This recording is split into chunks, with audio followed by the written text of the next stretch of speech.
उसको साल भर के रोजों का सवाब अता फरमाएगा। कुरान पाक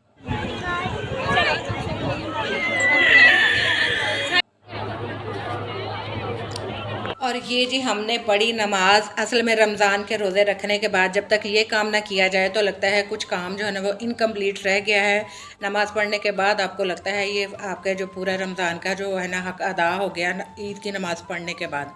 अच्छा जी, इन स्पेशल डेज़ पे हम अपने प्यारों को कैसे भूल सकते हैं, और इन स्पेशल डेज़ पे वो याद भी बहुत आते हैं जिनके बगैर हम रहना बिल्कुल नहीं जानते, लेकिन फिर रहना सीख ही लेते हैं कि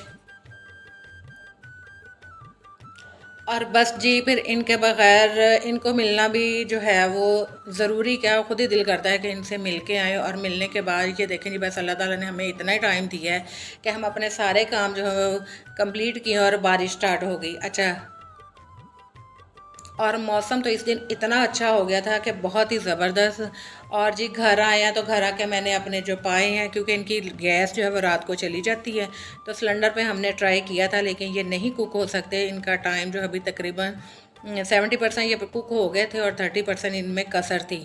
तो फिर जी भूख भी लगी हुई थी, तो फिर हमने कहा मीठी चीज़ के साथ ही जो है ना हमने इनको खा के जो है थोड़ा सा टाइम जो है वो ताकि स्पेंड हो जाए और हमें कुकिंग का जो टाइम है ना वो पाए को मिल जाए। खाने के बाद जी सवैयाँ खाने के बाद फिर हमने थोड़ा सा फ़ोटो शूट कर लिया, तो क्योंकि टाइम गुजारना था तो मैंने कहा ये काम भी हो जाए चलें। और फिर जी हमने किया नाश्ता वाश्ता, हमारे जो पाए हैं वो रेडी हो गए और साथ में बनाई मीठी लस्सी। बहुत ही मज़ा आ जाता है। खाते भी तो हम वैसे भी रहते हैं लेकिन मिलजुल के खाने का जो मज़ा है ना वो कुछ और ही है।